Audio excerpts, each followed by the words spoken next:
एक मिनट, जिस दिन ये हियरिंग थी नीलेश जी, उस दिन पहले ये आपके ये सारे शब्द हार्सेस्ट वर्ड उसमें आ रहे हैं, या पहले आप मेंशन कर रहे हैं कि आप नहीं सुन सकते हैं, उसके बाद आपने ये कंप्लेंट दर्ज किया है? नहीं, पहले मेरे हार्सेस्ट वर्ड जो बोल रहे हैं ना आप, ये मेरे उसी जज के सामने एफिडेविट पे 2024 में आ चुके हैं ऑलरेडी, उसी जज के साथ। नहीं, उस दिन तो नहीं हुआ था ना? नहीं, 2024 में आ गया था। उस दिन पूरा आपका पूरा पुलिंदा अदालत में है, ये फंस गए हैं ये पांचों जज। अभी जो मीडिया वालों को लिखे हैं ना कि और मीडिया वाले ने अरे दोबारा कंटेम्प्ट निकल गया है जो चला दिया है ना, अब ये फंसेंगे। वो तो हमको मालूम है कि कैसे फंसेंगे ये, लेकिन मैं ये जानना चाहता हूं कि जिस दिन आपने मेंशन किया कि मिलॉर्ड आप इस केस को नहीं सुन सकती हैं और आप इसको ट्रांसफर कर दीजिए, उस दिन तो आपने कुछ नहीं लिखा था। नहीं, उसके बारे में नहीं है, उस दिन कुछ नहीं है। उस दिन जस्ट इतना ही वर्ड बोला तो मेरे आगे के पॉइंट आने से पहले रिक्वेस्ट कर दिया। हाँ बस ठीक है, अब आगे बोलिए। हाँ। तो पहले तो इसी बात पर सुनवाई हो जाएगी साहब। हाँ, है वो भी चल रही है। हाँ। मैं अपने दर्शकों से ये कह रहा हूं कि ये जो 5 जज जो सुनेंगे ना, वो सुन लीजिए यहीं पे। हम वो सारे सवाल पूछ रहे हैं जो जज साहब प्रोबेबल क्वेश्चन पूछ सकते हैं नीलेश जी से। मैं ये पूछ रहा हूं ये सवाल, पूछिए, बोलिए सर। दूसरा, अभी उनका कहना है कि आपने जज के ऊपर करप्शन का आरोप लगाया, जो भी लगाया वो आपके है ना।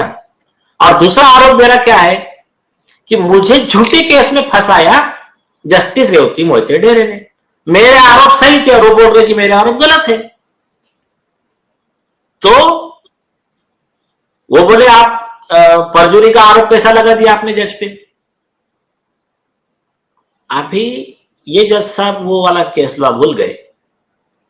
सुप्रीम कोर्ट की 7 जज की बेंच बैठी थी एसपी गुप्ता में जजेस ट्रांसफर केस में।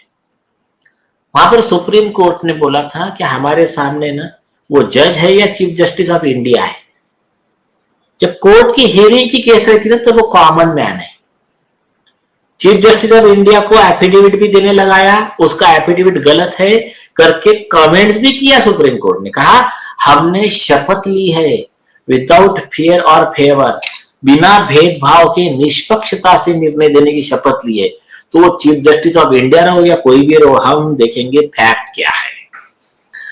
अब मैं क्या कह रहा हूं कि ये जस्टिस रेवती मोहिते डेरे ने मुझे झूठे केस में फंसाया। अब कैसा फंसाया इसका सबसे बड़ा उदाहरण देता हूं। चाहे वो चीफ जस्टिस साहब चाहे या तो मिस कर गए होंगे 5 जज, पहला बेनिफिट ऑफ डाउट, या तो मिस कर गए या तो जानबूझ के किया।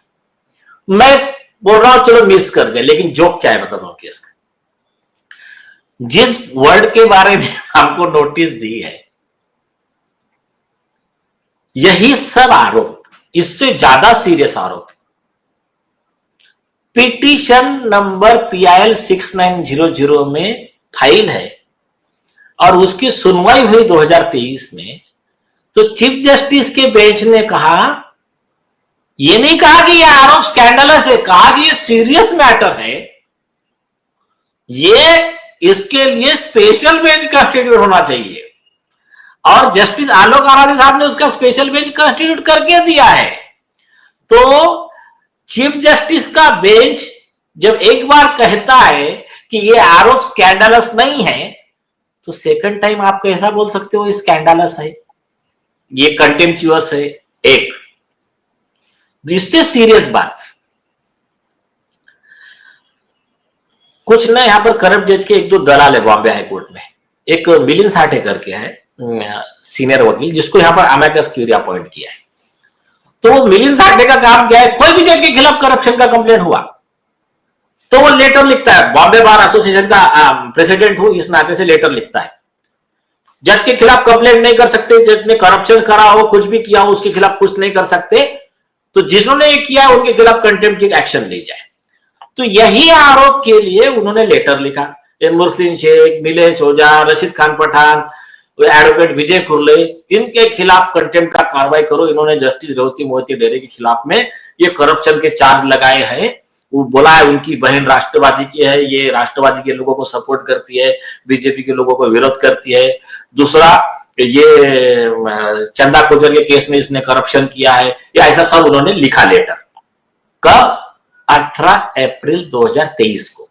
किसको? चीफ जस्टिस ऑफ इंडिया को। तो क्या बोला कि इनके ऊपर कंटेम्प्ट का भी एक्शन लो और अदर भी एक्शन लो।